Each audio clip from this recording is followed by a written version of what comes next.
And welcome back to Late Night Lately, the Late Night Show. I'm your host, Chad White. If you didn't know, this is the late night show for the website, cpluscomedy.com. Like I just said, it's a late night show. Wait, it's a website. Go there. It's only been a couple of weeks. I can still do this. Hey, I have a monologue for you. Let's get to the jokes. Venezuelan President Nicolas Maduro and his wife were captured by Delta Force last Saturday as American President Donald Trump watched from a basement bunker in Mar-a-Lago, where we can assume he was screaming to Melania to bring him and his boys some more Mountain Dew and Cheetos Puffs. Melania, we need more Mountain Dew. Melania, fuck you, Melania. I hate you, Melania. Melania, I'm sorry. Melania, can we get the Cheetos Puff, please? During one of his many press conferences surrounding the captures, Trump said, "We will run the country until there is a safe, proper, judicious transition." These are the exact same phrases he used in his vows to Melania in January 2005. In an interview with NBC News, Trump suggests extended U.S. involvement in Venezuela, saying, "No, it's going to take a period of time. We have to nurse the country back to health, at which point he will sexually harass it at every chance that he can get." You have to watch the video, guys. You have to. And Fox News interview Venezuelan opposition leader Maria Moreno. God damn it. In a Fox News interview, Venezuelan opposition leader Maria Corina Machado praised Trump for Maduro's capture, to which Trump responded, "Wow, this reboot of Devious Maids is pretty outlandish." On January 6th, House Democrats held a special anniversary briefing where they finally gave Nancy Pelosi a brand new desk. Where was I? Prosecutors are pursuing a new case against New York Attorney General Letitia James and her hairdresser, and they must be out of their goddamn minds. House Secretary Robert F. Kennedy Jr. introduced a new food pyramid that focuses on whole foods, proteins, and healthy fats, and surprisingly, roadkill is just somewhere in the middle. And finally, Wegovy's obesity pill is now available for purchase at pharmacies, where it'll cost as much as 3 Twix bars. And that's the monologue. Every single joke I have for you, including mistakes. Break that out in the social. Welcome back. I was writing the jokes. It is 5:20. I was writing the jokes, and if you see me look off to the side, my work laptop's up there. Anyway, and I thought, what happens is over the course of the week, I gather up all these headlines, and then I write the premise of the joke from the headline. Sometimes I write just the skeleton of the joke, and I go, if there's the vows thing, just do that. Anyway, I had a bunch of headlines this time, and maybe like one partially written joke.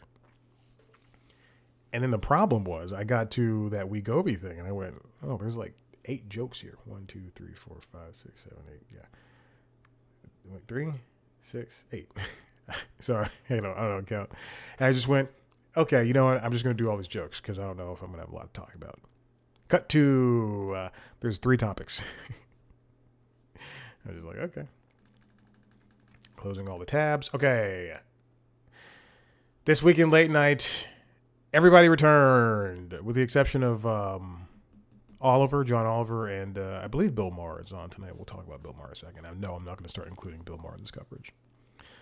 On the Tonight Show, Jimmy Fallon had continued coverage of Stranger Things, a show which I did not watch. I've watched the first season when it came out, and I said, this is not for me. And then I'll talk about this in Constitutionals, but the day after Christmas, I went, I think 2 days before Christmas, the day before Christmas Eve, I was like, you know what? I'm going to watch all that show. I think I can finish it in a week. And that's literally all I watched for a week.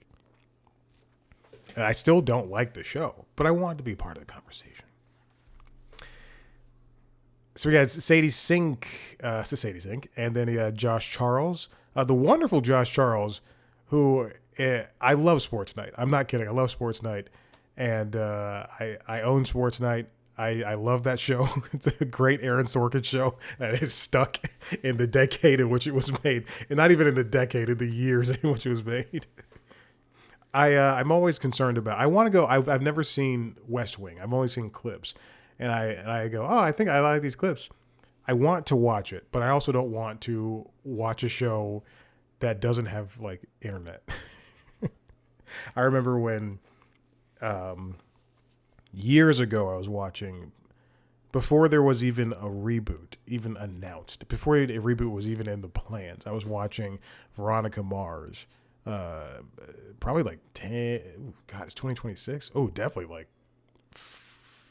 12 years ago at this point. Anyway, I was watching Veronica Mars, and it's a show that came in when they were talking, like when Wi-Fi wasn't even established, and she goes, and I think there's like, she has to go to a character's house. She's like, oh, he has the internet. We have to use his computer, or like he has Wi-Fi. And I was like, that's crazy. No, it was, yeah, it was the internet, right? Anyway, I don't care.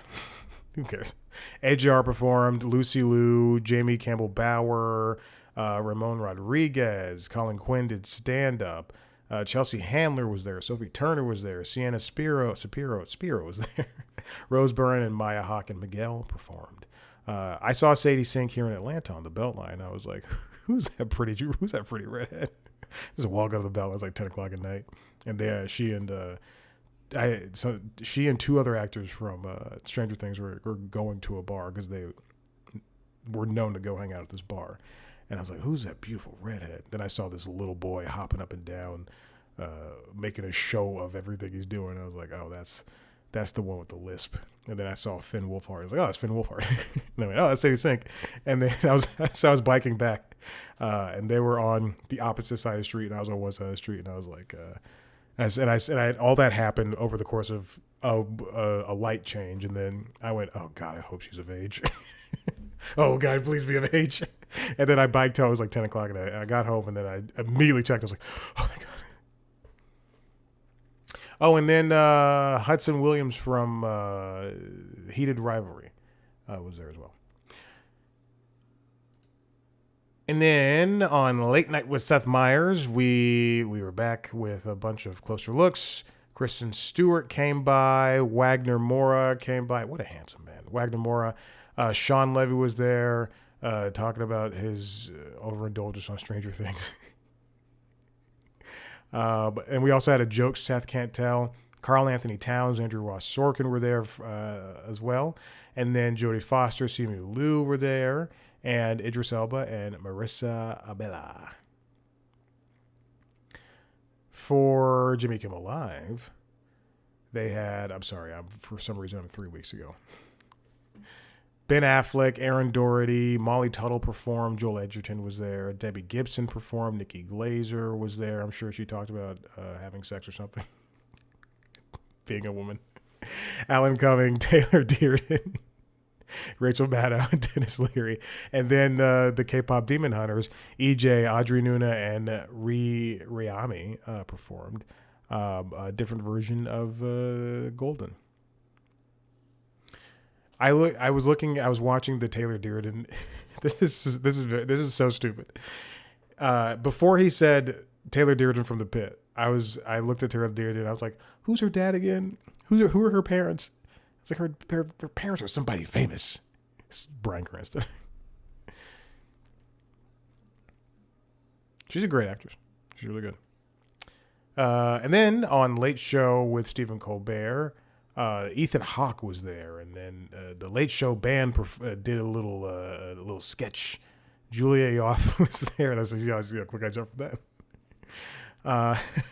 Jodie Foster. There was a Meanwhile, The Sound of Science. We got Tracy Letts, Jodie Foster, and Natalie Portman's Questionnaire as well. Chris Hayes was there. I do like Chris Hayes, a very smart guy. Terry Gross was there, and Tom Hiddleston. And a Meanwhile. On The Daily Show, we had the return of, what's his face? Jon Stewart. He spoke to Mark Kelly. And then Ronny Chieng hosted the rest of the week, and he spoke to director Park Chan-wook. and Stephen J. Dubner and Lucy Liu. And we also had appearances by, what's his name? Jordan Klepper, covering Benny Johnson, this right-wing media personality. I guess he's a host. He's had like multiple shows, but I don't know. I know who this guy is, but I dare not call him a news person because he doesn't do news. And then what's his name? Michael Costa did a plastics bit. And that's it. That's it on late night. Okay, now let's get into the meat of this. This comes from Deadline. Real Time with Bill Maher was renewed for 2 more seasons at HBO, written by Peter White. Real Time with Bill Maher is a show that... Oh, Bill Maher's coming back January 23rd. I thought it was coming out this Friday. Real Time with Bill Maher is a show that I distinctly... Before we had... Remember that before we had HBO... when I was living at home, consistently, instead of those free weekends, I always thought, what is the show? He seems like a funny guy. And then, we get these free weekends with HBO, and sometimes I would watch his stand up. And I'm like, oh, this guy's funny. He's telling the truth like it is. When you're some angsty senior in high school, early college person. And then as you grow, hopefully you can make your own opinions, which is something we'll get into with the story about Conan that's coming up. I hate doing teases like that. I genuinely do. I hate watching a YouTube video and then somebody's reviewing a new phone, and they're like, that has 3 cameras, but I'll get to that in a second. Like, I'll just talk about the friggin' cameras right there. Anyway. And as we march forward in late night, and this show is Real Time with Bill Maher is a late night show. It comes on Fridays, and then by any account you could probably include Have I Got News for You as a late night show, but the British version is just a panel show, and I really wouldn't call it a late night show. But Graham Norton's show is a late night show. Anyway, I only cover so many certain shows. But it's, Real Time with Bill Maher is, I'm always languishing about how Jimmy Kimmel Live and Steve, I looked down to remember what the name of the show was. Jimmy Kimmel Live and Late Show with Stephen Colbert. See, I'm getting that mixed up. They're just microcosms of their fans applauding the jokes, in quotes, that are done during the monologue, and to that end, Real Time with Bill Maher is the exact same thing to it, like times 10. It's all, the audience is from all the episodes I've ever seen, and I watched a lot of the show for a long time to a point where I got tired of Bill Maher. I'm feeling that with Colbert. Anyway.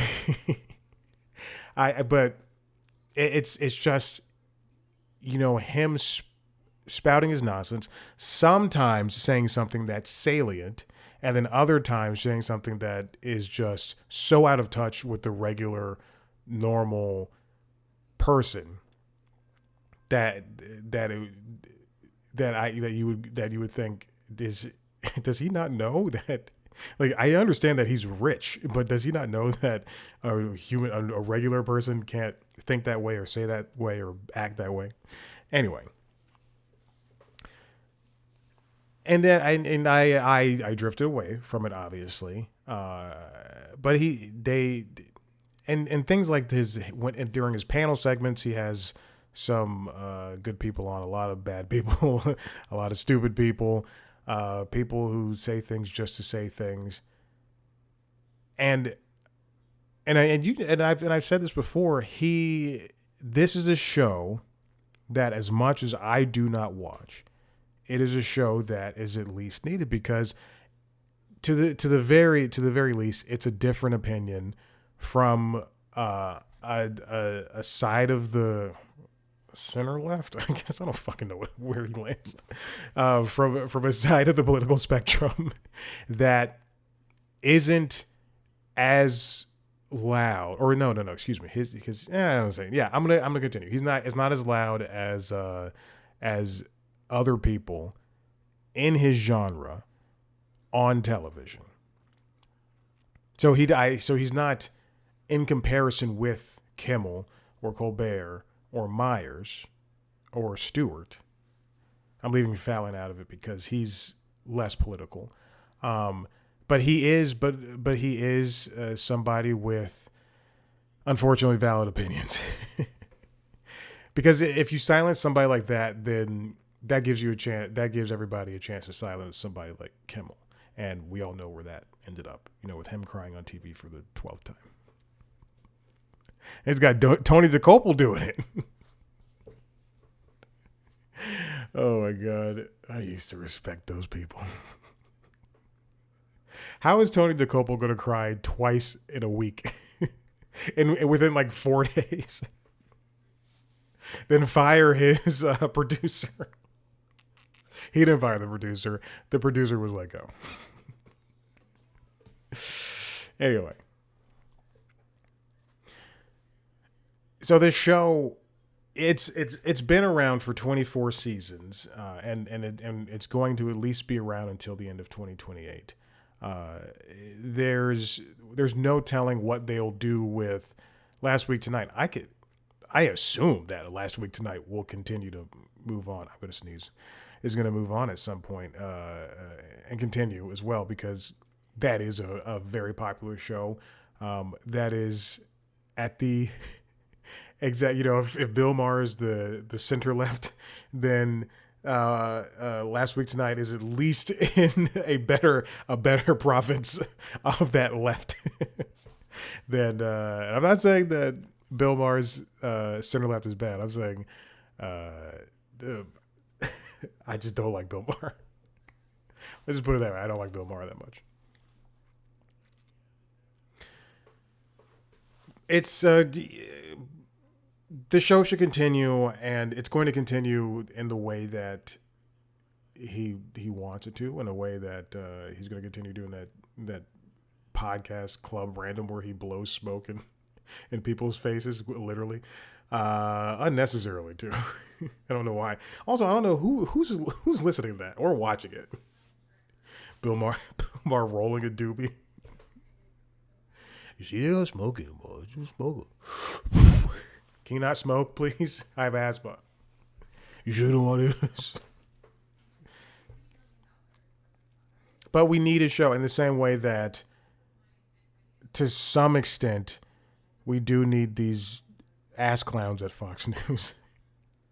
Not even just because we can't all be drenched in the same ideals, because you have to know what you're against. Otherwise, it just becomes this cavalcade of the same things. You're spinning your wheels over and over again, and then hopefully things get better. Things have not gotten better for anyone. Just look at this past week. It's gotten better for racists. I have another story for you. This comes from Deadline, written by Peter White. Jimmy Kimmel Live is reducing its volume of musical artists each week. I've said this time and again. Jimmy Kimmel Live has been probably the best place for music performances in late night in the past few years. But now we're seeing that number drop. The musical performances each week will be around 2. It's not a hard number, and the show has not always had musical slot on each episode, but the plan is to reduce it. Now, as I mentioned earlier, there were 3 performances: Molly Tuttle, Debbie Gibson, and the Huntrix. But that was a special occasion. Tons and tons of late night shows have been changing things up in order to continue to move forward. Late Night with Seth Meyers. We saw before the musical, before the house band, Fred Armisen's house band was dissolved. I don't even think we saw musical performances with them besides them for months at that point, right? We used to get the audience used to get Broadway shows and musical performances and sometimes stand up. There was stand up on Late Night with Seth Meyers, right? Yeah. But now all we get is longer, closer looks. It's an effort to save money, and if less musical performances means, I believe Kimmel renewed for another year, means we get another year of Kimmel, then fine, because that doesn't hurt anybody as long as the Klee tones are still there, you know.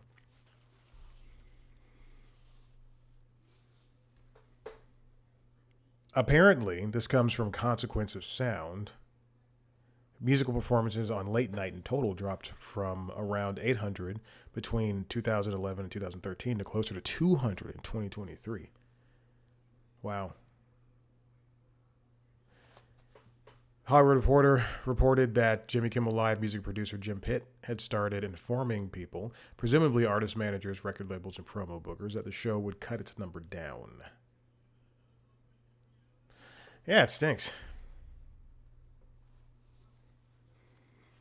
It's just these networks aren't going to pay for what they consider bloat. And then you hear Paramount canceled, CBS canceled Colbert's Late Show because it costs, so much money, like $40 million or something like that. They lose $40 million a year or whatever, how much they lose. But doesn't it pay back in dividends because people need somewhere to come and promote their shit? I don't know. All right, and finally, this comes from God, I just closed the friggin' link.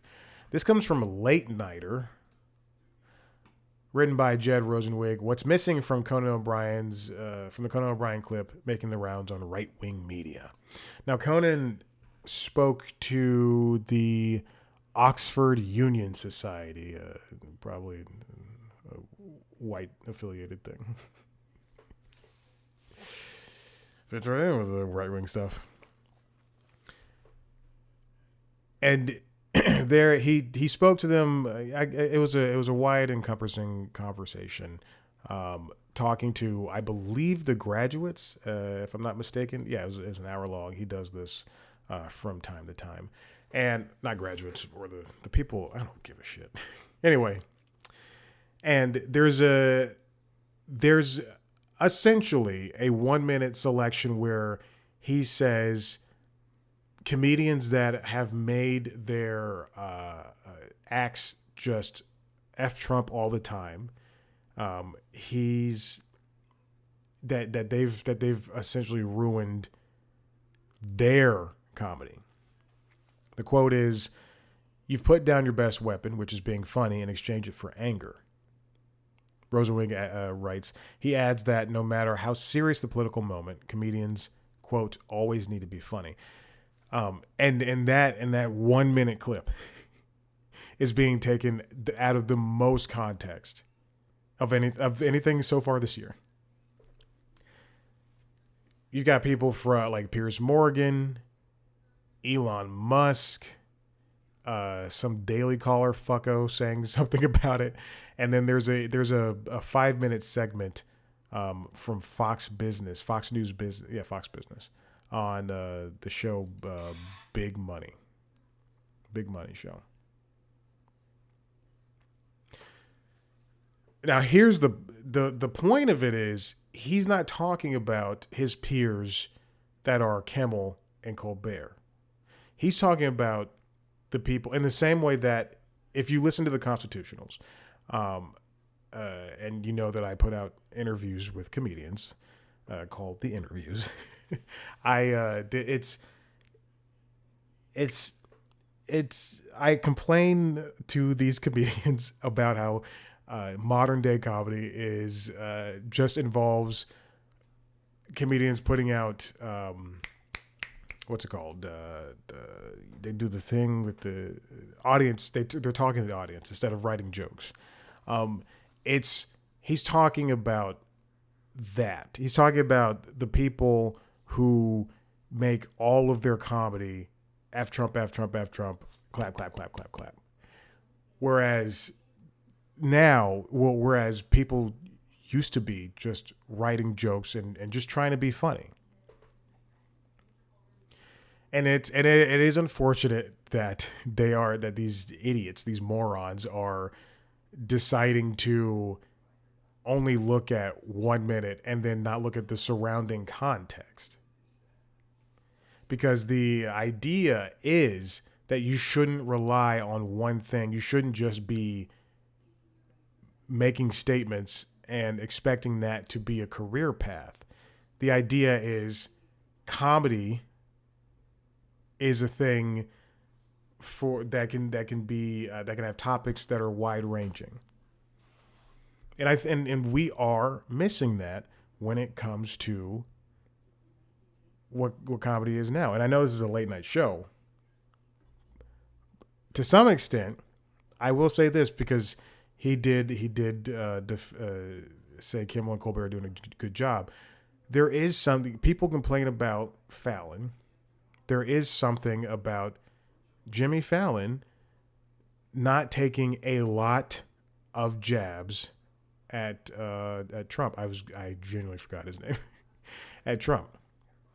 There is something to that because it's okay to be silly.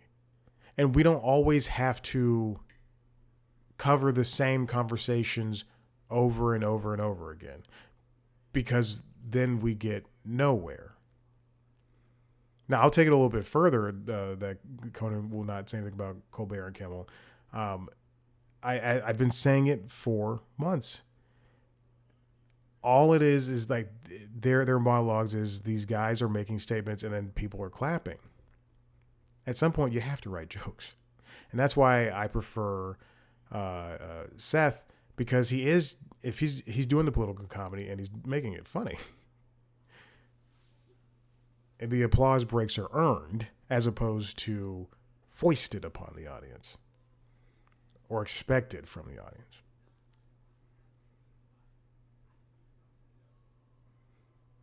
Anyway, that's it. Listen, if you like what you heard here, head to the website, cpluscomedy.com, where you can see me talk to the aforementioned celebrities. B-list. Some A-list. Put a lot of B-list, C-list stuff. Some D. Just gets lower and lower. If you want to see a video version of this show, go to youtube.com/cpluscomedy. Where you can see a video version of the other podcasts, LinkedIn Logs, the Jaws podcast, and the Constitutionals, the Entertainment Business News podcast, as well as video versions of the interviews. Subscribe to those shows wherever you get your podcasts. Follow us on social media, C Plus Comedy, on TikTok, Blue Sky, Instagram, and YouTube. Me at Chad Black White on those platforms. Thanks so much for listening. We'll see you next time. Bye.